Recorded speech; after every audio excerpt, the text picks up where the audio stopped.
Hello, friends. My name is Eric Cloward, and welcome to the Stoic Coffee Break. Stoic Coffee Break is a weekly podcast where I take aspects of Stoicism and do my best to break them down to the most important points. I share my thoughts on Stoic philosophy, as well as my experiences, both my successes and my failures, and hope that you can learn something from them, all within the space of a coffee break. This week's episode is called How to Be Unconquerable, Stoic Principles for Living Your Best Life, Part 2. So if you haven't listened to last week's episode, I recommend it because I do reference a few of the principles from that in this episode. But if not, you're fine just to listen to this and then go back to it later. Do you want to be unconquerable?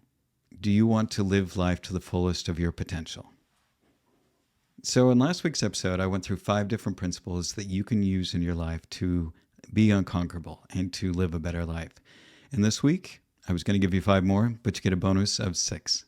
Adopt new habits yourself. Consolidate your principles by putting them into practice. Epictetus. Principle number 6 is accept yourself. Accept yourself for exactly who you are. And this means that you accept all aspects of yourself, not just the things that you think are great about you, but all the things that you don't like about you as well. Now, this may seem challenging, but it's really just about accepting reality. It doesn't mean that you have to love everything about yourself, although eventually I hope that you get there. But at the very least, you can at least accept things about yourself. Now, the reason why this is so important is that I meet a lot of people who have a hard time just accepting themselves for exactly who they are. It's something that I struggled with for a long time. Now, self-acceptance is the key to living a good and authentic life. If you spend a large amount of your life just disliking yourself and focused on the bad parts of you, then you never really feel like a whole person. You're always at odds with yourself. So self-acceptance is the key to integrating all parts of you in a more holistic and healthy way. A lot of what causes the feelings of non-acceptance is that we spend a lot of time comparing ourselves to others. We wish we looked like that person, or were smarter like this other person, or had the talent of somebody else. None of that really matters. The only person you should compare yourself to is yourself. More specifically, who you were in the past. Are you better than you were yesterday? Maybe better than last week, last month, or even last year. That's all that matters. And I want to tell you something. You are unique in this universe. You are the only person made up of those atoms, traits, skills, and personality at this time in the cosmos. Do you have odd quirks? Are there things that you like or dislike that are out of the norm? Be happy about those things. They're what make you you. Celebrate those things. If everyone were exactly the same, then life would be incredibly boring. It's the difference and the variety that make life interesting and that make you interesting. I think a good example of this is in music. Some of my favorite music is stuff that is not like everything else. It's the weird or surprising elements that I couldn't predict, which make a song really interesting. That's what makes music delightful and often moving. And it's often the thing that gives me goosebumps. Be your own song. Mix your styles or create your own. Explore and add some new things to your palette. Use the talents that you have and don't worry about the ones that you don't have. So what if your voice cracks or you mess up the chords or get out of rhythm? Those are the things that are authentically you. Epictetus reminds us, let us take pleasure in what we have received and make no comparison. No man will ever be happy if tortured by the greater happiness of another. Seneca goes even further and says, so what you need is not those more radical remedies which we now have finished with. Blocking yourself here, being angry with yourself there, threatening yourself sternly somewhere else.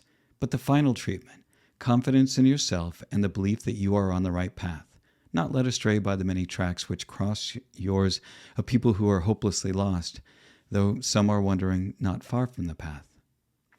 Learning to accept yourself is not easy. It means that you have to develop a deeper self-awareness. You have to dive into aspects of yourself that might be painful to acknowledge. But wouldn't you rather know yourself for exactly who you are? I mean, how do you expect others to accept you for who you are if you're unwilling to do it for yourself? Which brings up another point.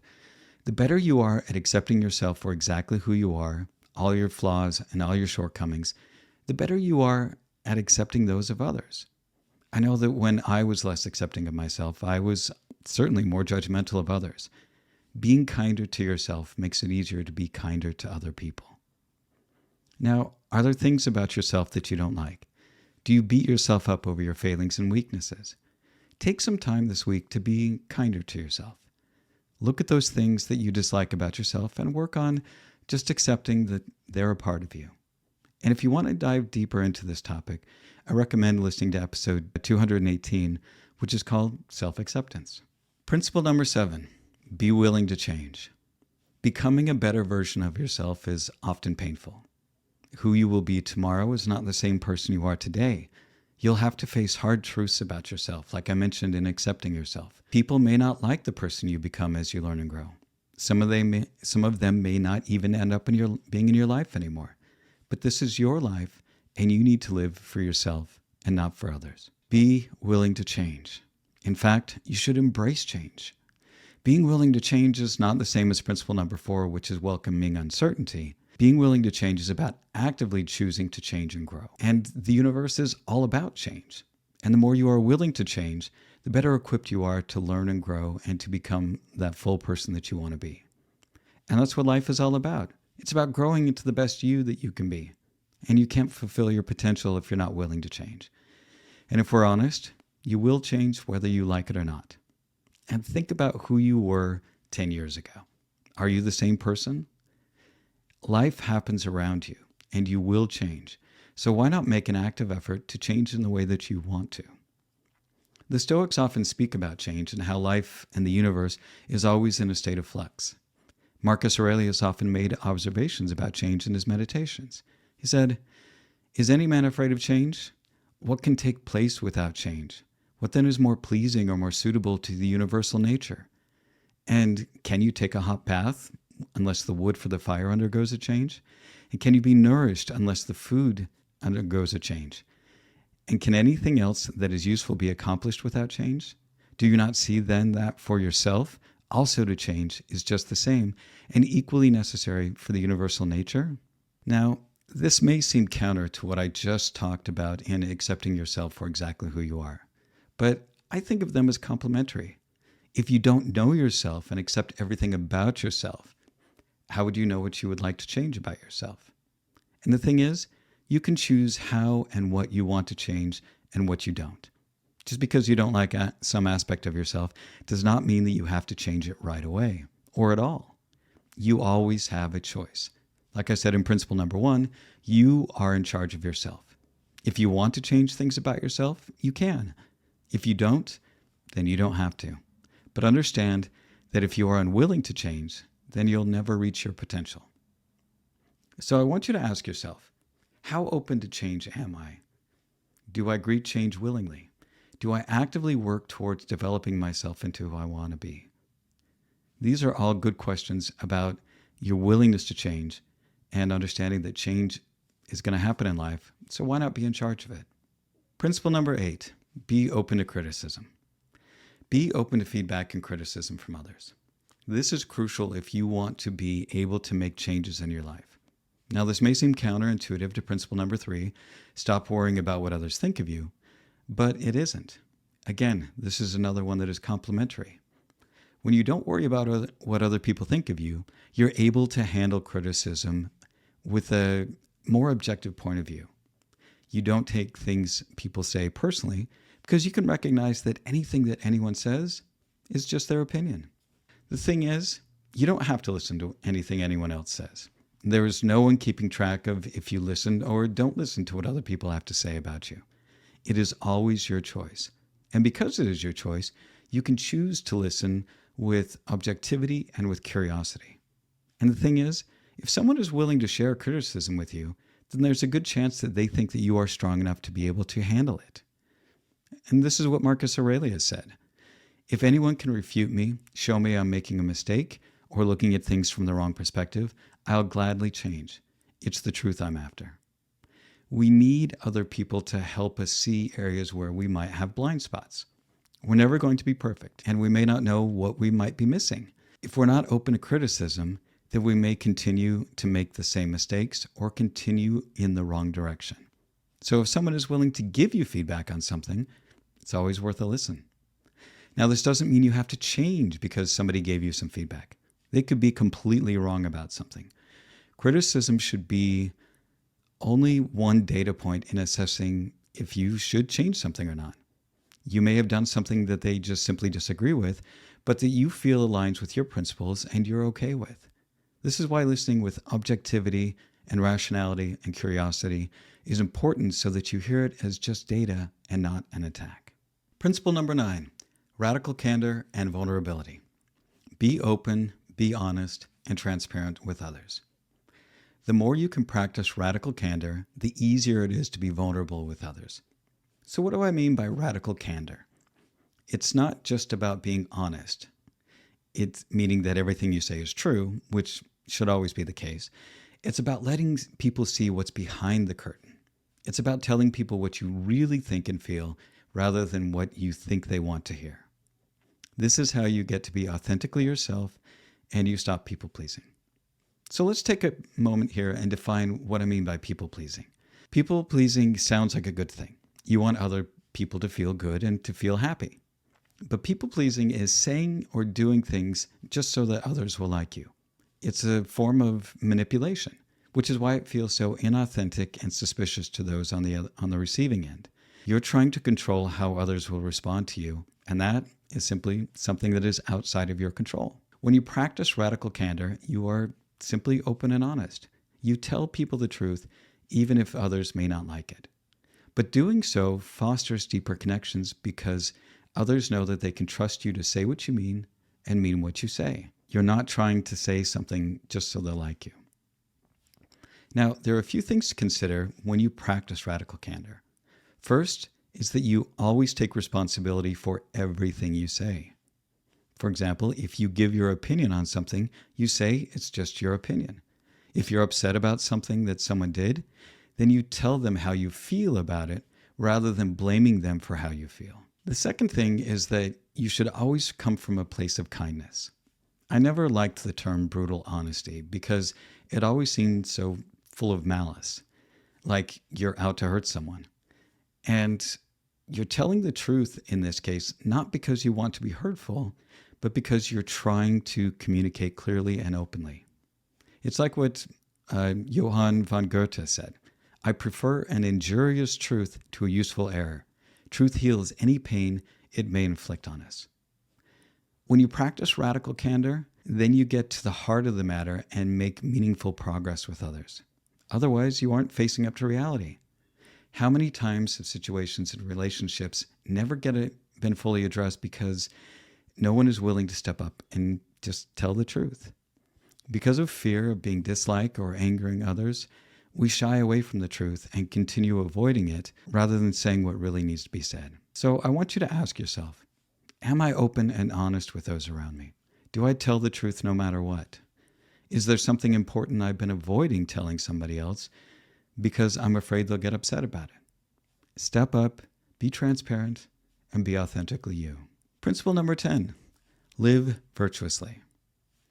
Marcus Aurelius said, just that you do the right thing, nothing else matters. Be a good person. Practice the 4 cardinal virtues of Stoicism, which are wisdom, courage, justice, and temperance.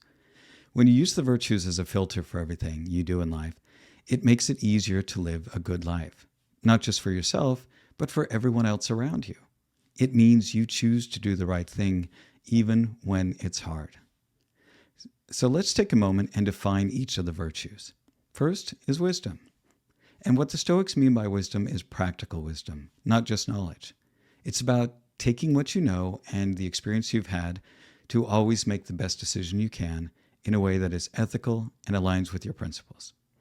Now, courage is being willing to actually put that wisdom into action, especially when it's hard. It means that you face up to the hard truths about yourself and that you're willing to practice the self-awareness needed to gain that wisdom.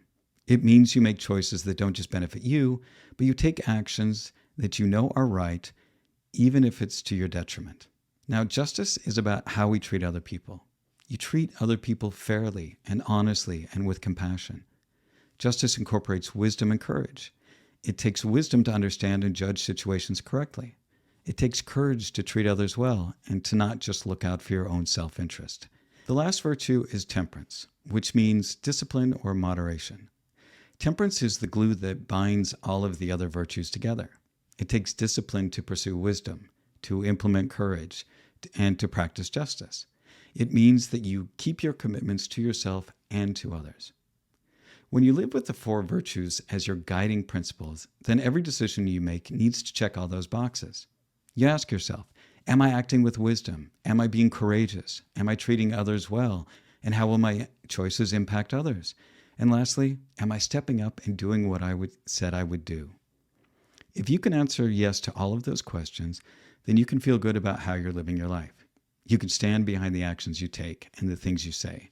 This is how you find the confidence to be your authentic self and to live the kind of life that you can be proud of. Even if you fail at whatever it is you're trying to accomplish, the fact that you tried to do it with integrity is more important than any success you might have achieved. We would do well to take the advice of Musonius Rufus, who said, "If you accomplish something good with hard work, the labor passes quickly, but the good endures. If you do something shameful in pursuit of pleasure, then the pleasure passes quickly, but the shame endures." So I said I was going to have 10 principles, but you get a bonus one. So principle number 11 is don't go it alone. Life is all about connection with other people. All of the possessions we have, all of the things we do, all of the successes we achieve don't really mean anything without connection with other people. How many people have gotten to the end of their lives and on their deathbed said they wish they'd spent more time working than spending time with the people they loved? Not many. In fact, that is one of the biggest regrets people have at the end of their lives, not spending enough time with those that they love. So Epictetus gives us some great advice. The value of one's life is determined by how much love one gives, not by how much love one has received. Seneca reminds us that life is short and that we should cherish those that we love, saying, "Remember, all that we have is on loan from fortune, which can reclaim it without our permission, indeed, even without advance notice.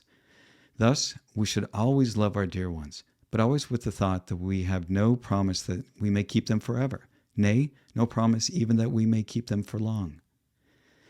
Life is too hard to go at it alone.